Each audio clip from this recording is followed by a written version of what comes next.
Hi. By now, you've probably heard of productivity paranoia.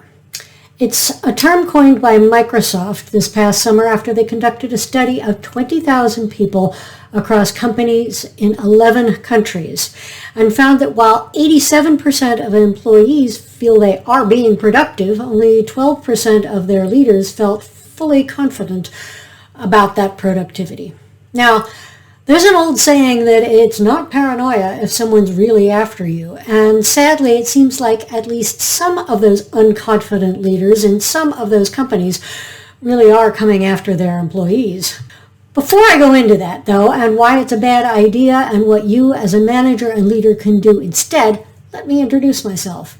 I'm Grace Judson, leadership geek working to increase trust in organizations, which of course eases productivity paranoia and creates a humane and, yes, productive workplace with high employee engagement. One of the ways I help companies do this is by helping them define an end-to-end talent management and career development plan that makes sure employees are engaged and yes, productive, through all phases and stages of their career. Okay, onward. Let me start by asking you a question, something to think about. If you're a manager or leader, are you part of the 12%? Do you believe your people are productive or slacking off? And if you're an employee, what do you think your manager believes about you? Let me put it a slightly different way. Do you, whichever you are, leader or individual employee, trust each other? Because that's what this comes down to, and it's why I get, frankly, annoyed at things like this. If you don't trust your people to be productive, why did you hire them in the first place? Or why aren't you addressing a performance problem right now? So the real question isn't about whether a company's employees are productive or not, it's about whether the company's leadership trusts those employees and whether those employees trust their leaders, which, of course, is a company culture thing, and that might leave you wondering if you, as a middle or first line manager, or as an individual employee, can do anything about it. Yes, you can. You can help cultivate trust between yourself and your team, yourself and your manager. And you can focus as a manager on measuring output instead of, for instance, measuring hours at the computer or measuring keystrokes. If you think I'm kidding, by the way, I'm not. There are companies, and if you think I'm kidding, then you don't work for one of them, and good for you, that are using software surveillance tools to track what their people are doing. It's insanity because, again, if you don't trust your people to be working, why are they working for you in the first place? And if you don't recognize that not all work involves computer activity, then you might have a strange perspective on work. Okay, this video is in danger of turning into a rant instead of something helpful, so let's come back to this question of trust. Trust isn't something you can switch on and off. It's something that's built up over time through consistent behaviors. That said, though, you can start by assuming, as the saying goes, good intent.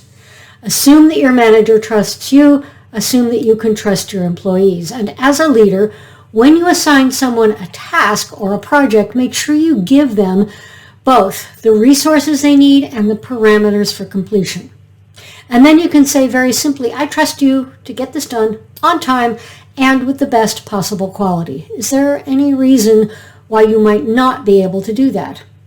You're expressing trust very specifically, and that feels good for someone to hear. It will encourage them to trust you in turn, and you're also giving them the necessary opportunity to let you know if there's something else they need or if they have questions about what you expect or what the deadline is, and so on. As an employee, when your manager assigns you a task or a project, make sure you know exactly what you're expected to do, what resources you need in order to be successful, and when you're expected to be done. Without those things, you don't know enough to be sure you can do what's needed. And then you can say, very simply, I have what I need to get this done. What do you need from me in order to trust that I'll do it on time and with the best possible quality? You're asking for their trust. And this is different from what most people do when assigning or receiving work. But along with relieving the productivity paranoia, it will help you build and strengthen trust. And that, in the end, is far more productive than monitoring people's keystrokes or what videos they might be watching. So there you have it. And if you liked this video, do remember to subscribe if you haven't already. Click the notifications bell so you'll know when I release a new video. And as always, please leave any questions or comments or aha moments in the comments. I always come back to answer, and I love the conversations we can get into in the comment section. Now, go forth, be productive, and build trust.